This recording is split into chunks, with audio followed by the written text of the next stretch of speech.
Harambe, everyone. My name is Jordan, and I'm going to be your safari tour guide here at the Harambe Wildlife Reserve. I just have a couple of safety reminders for everyone on board. We're going to remain fully seated throughout our entire journey today, even when we're stopped, and including those little ones. Whether in a lap or in a seat, but must remain fully seated. And please keep all hands, arms, feet, and legs inside the right vehicle at all times. And right now we're entering the first part of the Harambe, and that is the Little Ituri Forest. Now the Little Ituri Forest is known for its animals with camouflage. And that just means that the color or pattern on their coat really helps them blend in with their surroundings. I was gonna say we might have to keep a sharp eye out for these guys, but already on your right hand side across the river there, this big brown animal with the white stripes on its legs, this is called an okapi. Now, the stripes on their legs might make you think the okapi is related to the zebra, but it's actually the closest relative to the giraffe. We can tell this from the shape of their skull, but they also have a prehensile tongue like a giraffe, which just means they're able to wrap around things easier with it, like leaves and branches, which is what they eat. And the people of Africa knew about the okapi for a long time, but it wasn't discovered by Western civilization until 1901. So a fairly recent discovery there. That's because that camouflage really helped them out in hiding. But as I was trying to say, these animals are amazing at blending in with their surroundings. Even something as large as a black rhino coming up on the left-hand side here. It is real. That's a real animal. And then right below the black rhino, this big black and white bird on your left, this is called a saddle-billed stork. Now they get that name saddle-billed stork because they have a little yellow patch on their bill and it looks like a horse saddle, so saddle-billed stork it is. And then on our right-hand side, let's see who's up first. These light brown colored antelope, these are called greater kudu. They are some of the taller of the antelope species. These guys stand between 5 to 6 feet tall. And you might be thinking it looks like a deer, but the biggest difference between a deer and an antelope is that, well, antelope have horns while deer lose their antlers seasonally. But those were females, so they don't have any horns. And then on your left-hand side, these copper-colored antelope, these are called bongos. Bongos are known as the ghosts of the forest because they're a pretty rare sight to see, actually. Already up to a solid start. Alright, now it looks like we're exiting the Little Ituri Forest and we're heading to the Safi River, which is home to a lot more aquatic wildlife, like the hippo and the crocodile.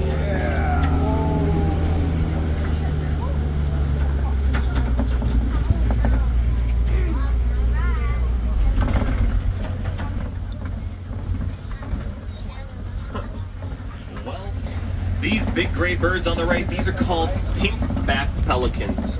And pink-backed pelicans get their name from a pink coloration they get on their back during the mating season. Almost like they're blushing. And these guys are colonial nesters. They live in colonies from 20 birds all the way to 500 birds at a time. It'd be quite the sight to see. And then in the water on your left-hand side, I do see some Nile hippopotamus.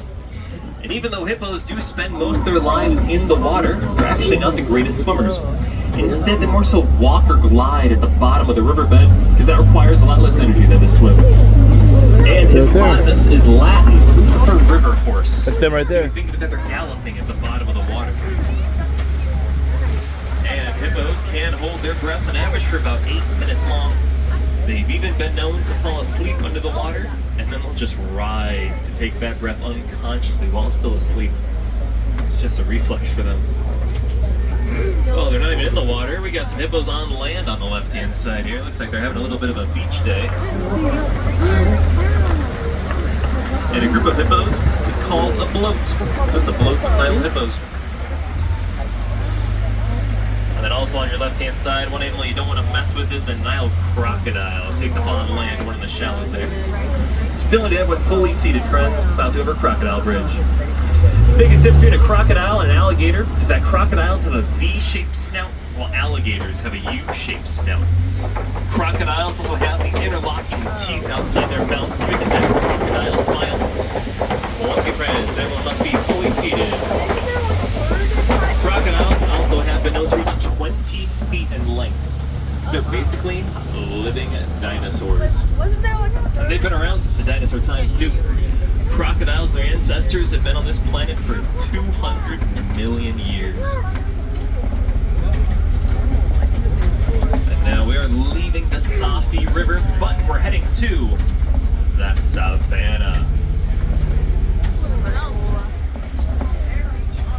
And we're going to be greeted onto the savannah by a baobab tree. The baobab tree is giving me this big bald tree on the right-hand side here.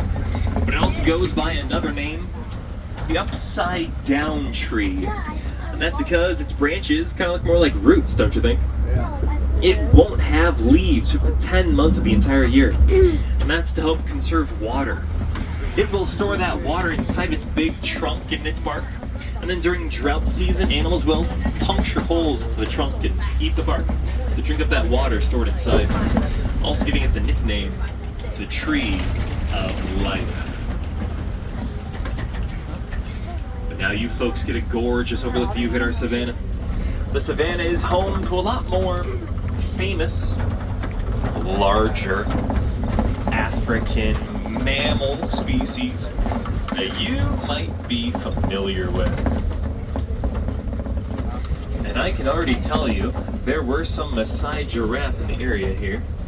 You might notice a lot of the trees on our right-hand side don't have a lot of low-hanging leaves or branches. Oh, it's actually, there's one over there, so we'll see if we can get closer to those guys over there. Maasai giraffes stand between 16 to 20 feet tall when fully grown, making them the tallest land animals on Earth. And that's why it kind of looks like they ate everything up to that level in most of these trees. We're just going to follow the trees, and it actually should lead us right to some Maasai giraffe.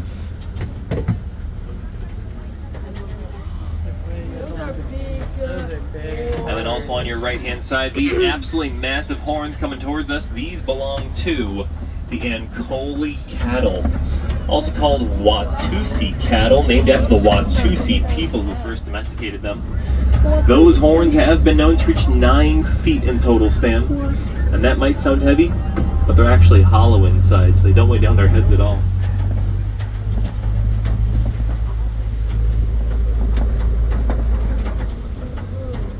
And then on our left-hand side, wildebeest. all these gray animals grazing the grass, these are wildebeest. Wildebeest get their name from the Afrikaans word that means wild beast. We also might know them as the gnu, spelled G-N-U. And that's because they make a sound like moo, moo. So you can remember that cows go moo and wildebeest go gnu. Ooh, that's a bit of a rare sighting. That large tan animal also eating out of the grass on your left, that's called an eland. The eland is the largest antelope in the world. They stand at about 6 feet tall at the shoulder, and they can jump 6 feet high as well. And they're the reason you're 6 feet up in the air. Didn't want any elands jumping in the trunks. But that height does not compare to the Maasai giraffe coming up on our left and right hand sides here. And just as they're doing there, giraffes spend about 18 hours of their entire day eating. It's pretty relatable, right? They only spend about 30 minutes a day sleeping, so they're really good for their power naps. That's because they always have to stay aware of predators in the area at all times. And they won't take that 30-minute nap consecutively. They will break that up throughout their entire day. And fun fact, we share the same amount of neck bones as a giraffe. Theirs are just a lot bigger, but they don't have any more than us. They have 7 neck bones, and we have 7 neck bones.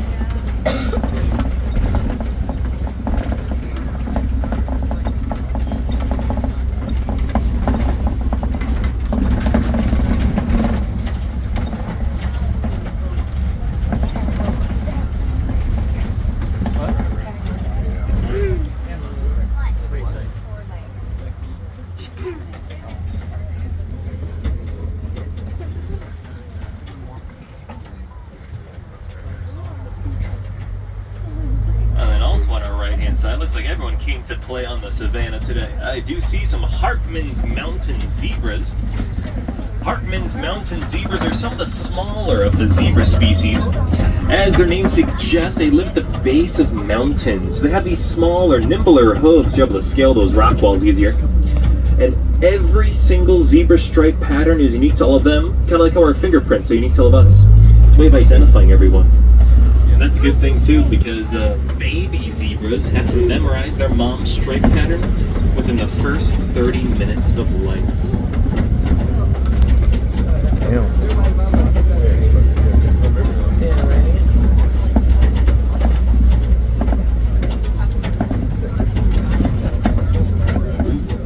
Well, now these knocked over branches and trees on the ground here tell me that we're entering elephant country.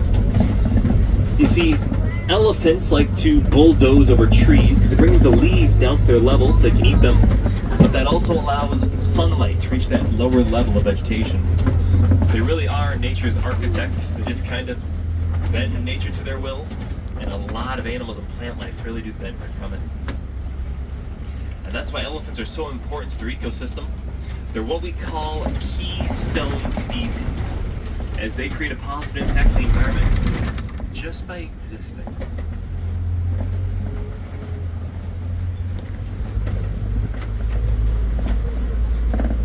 And I do see an African elephant on our right-hand side here.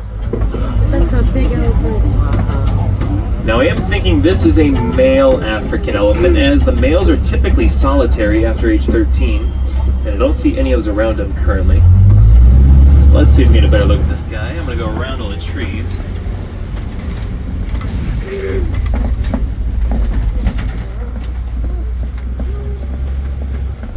Not too bad. And look at those giant ears he has there. Once an African elephant starts fanning their ears, they can decrease their body temperature up to 15 degrees Fahrenheit. They really have evolved some built-in air conditioning to survive in that hot African heat. But if you didn't like your view there of the African elephant, don't you worry. We're not leaving elephant country just quite yet. I'm going to see if we can catch up with the rest of the herd up ahead. And now you might have known that elephants are afraid of mice. A classic elephant and mouse fear. But we also found out through research done at this very reserve that elephants are also afraid of bees. They don't like that buzzing sound. And farmers in Central Africa were having a real problem with elephants. The elephants would stomp on their crops and eat their crops. And unfortunately, the farmers tended to retaliate against the elephants. So, these researchers came together with these farmers, and they put up beehive fences around all of the farmers' properties. It's called the Elephant and Bees Project. It actually has a tremendous success rate in keeping the elephants away. And that's a win-win situation there, because the elephants get to keep their lives. There you go. The farmers get a new cash crop, is the honey that the bees produce. And it looks like we are catching up with this other herd of African elephants now on our left-hand side here. Once again, I'm going to go around all these trees. It worked out last time, I think it's going to work out again.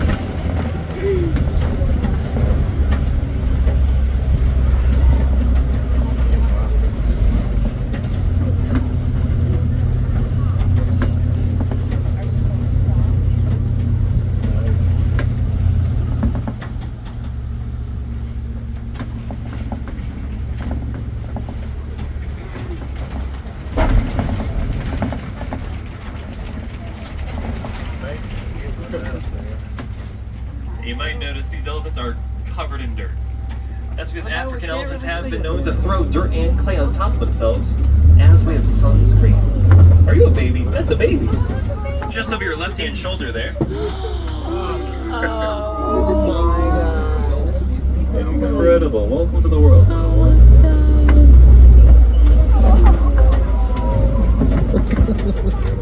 And look at how they're using their trunks. Elephants use their trunk for everything. It's their hand, it's their nose, it's even their drinking straw.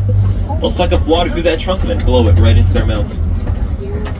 And then back on our right-hand side, we got a closer look at some Maasai giraffe. Oh, look at that. They're eating. Who would have guessed? Like I said, 18 hours a day. And like I mentioned, if you copy, the giraffe has a prehensile tongue, so you'll be able to wrap around leaves and branches easier with it. So a giraffe's tongue is roughly 18 inches long. And because their tongue spends so much time outside their mouth, a giraffe's tongue is purple to prevent it from being sunburnt. So giraffe have an 18-inch long purple tongue. Who would have thought? And coming up on our left-hand side, I do see some greater flamingos. Greater flamingos are the largest of the flamingo species. They stand at about 5 feet tall and have a 9 to 8 foot wingspan. Excuse me. And you might have heard that flamingos get that pink color from the shrimp that they eat. And that is true. These flamingos eat brine shrimp, which is rich in beta-carotene, and it also makes them that pink color as a side effect. That's kind of like when we eat too many carrots, we kind of turn a shade of orange. It's also rich in beta-carotene. But we know that they're not naturally pink on their own because when they don't eat enough shrimp, or when the chicks first hatch, flamingos are actually gray feather colors.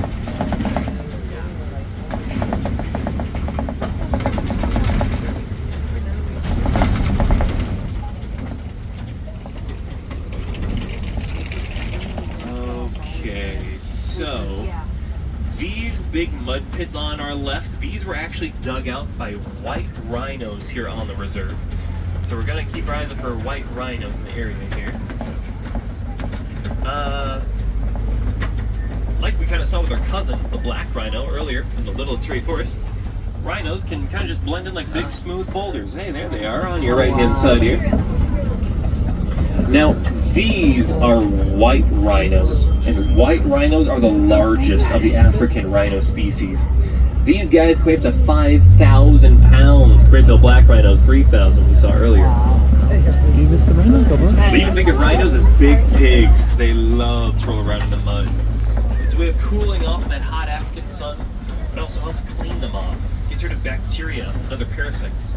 So, by getting dirty, we're actually getting clean. And then do me a favor, have your eyes sharp on the left-hand side for yellow and black, and you might just spot the fastest land animal on Earth, the cheetah laying on the hill there. Now, cheetahs can reach 60 miles per hour. That's a 6-0. They can reach that speed in just 3 seconds. Now, the reason they're able to reach those high speeds is because, unlike most big cats, cheetahs actually cannot retract their claws. But that's what helps them dig into the ground to get that traction. Sleeping up there on the hill like behind the trees. And cheetahs are daytime hunters. So they have these black markings all around their eyes. It helps absorb the sunlight so you're able to see better in the daytime. And that's kind of like when a football player would put black markings underneath their eyes before a football game. See him right there. It helps reduce glare. Right there. Cheetahs just have it built in. And also, unlike most big cats, cheetahs don't roar. Instead, they meow like our domesticated cats at home. But they also chirp like a bird.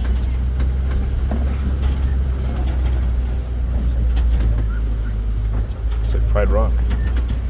And because cheetahs are so different than most big cats, some scientists don't even consider cheetahs in the big cat category.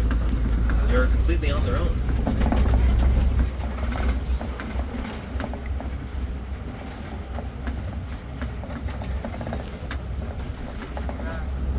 And then we still got some white rhinos on the right-hand side there.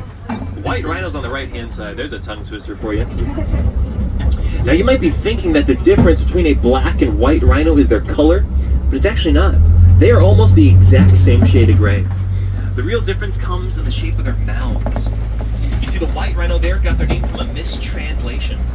It comes from the Afrikaans word white, which is thought to be white, but it actually means wide, spelled W-I-D-E. That's because the white rhino's mouth is a lot wider than their black rhino cousins. The black rhino's mouth almost comes down to a point. Ooh, we got a Pumbaa. And then on our left-hand side, these gray furry animals walking around, these are warthogs.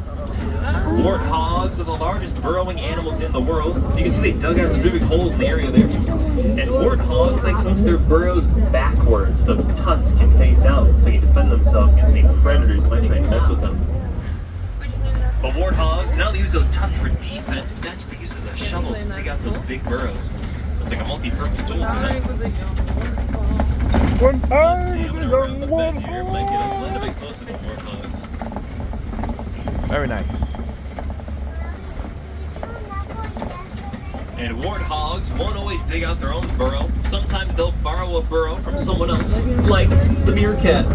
So it's like a real-life Timon and Pumbaa.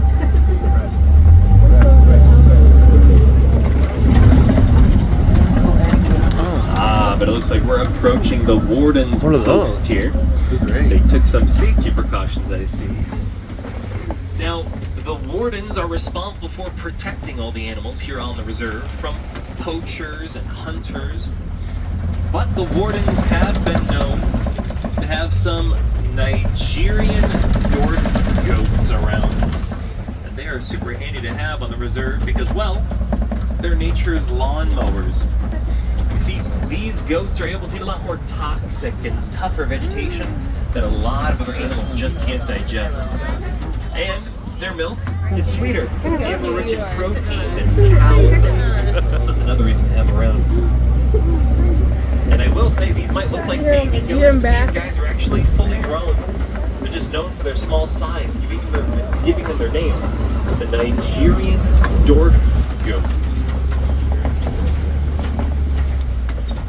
And now we've seen a lot of amazing animals here today. But there's a reason that these animals are here on the reserve. That's because they need our help in the wild. So some ways that we can help them out from home is by conserving our electrical and water usage. That can be as simple as turning off the sink while you're brushing your teeth, or turning off a light in a room you're not using. We can also recycle. And we can recycle items like paper materials, plastics, and even our electronic devices at specified locations. Our tablets, laptops, and cell phones all require a mineral called coltan to be made. And coltan is currently being mined out of Central Africa. Unfortunately, these harmful mining practices destroy these animals' natural habitats. So by recycling our old electronic devices and allowing them to be reused, we're helping out animals like the African elephants and the white rhinos we saw here today. It looks like our safari is coming to an end. So if I have any wilderness explorers on board, you've been on the Simba 1, that is S-I-M-B-A and the number 1. And you've earned your safari badge. You can collect that right after our exit. I'm going to be dropping you folks up right where I picked you up, so I've got a little bit of ways to go here.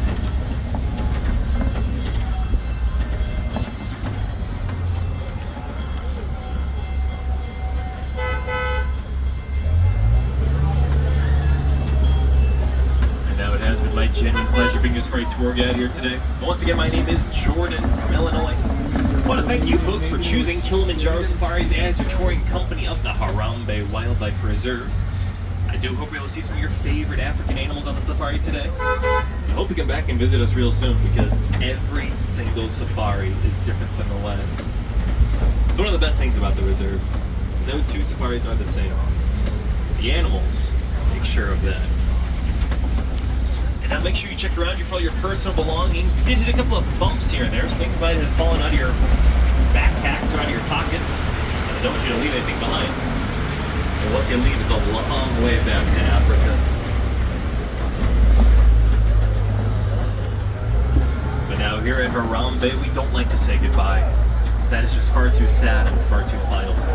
So instead we say Kwaherini, which means to go well in Swahili. So hope you go well, friends. Go wild. And go make a positive impact.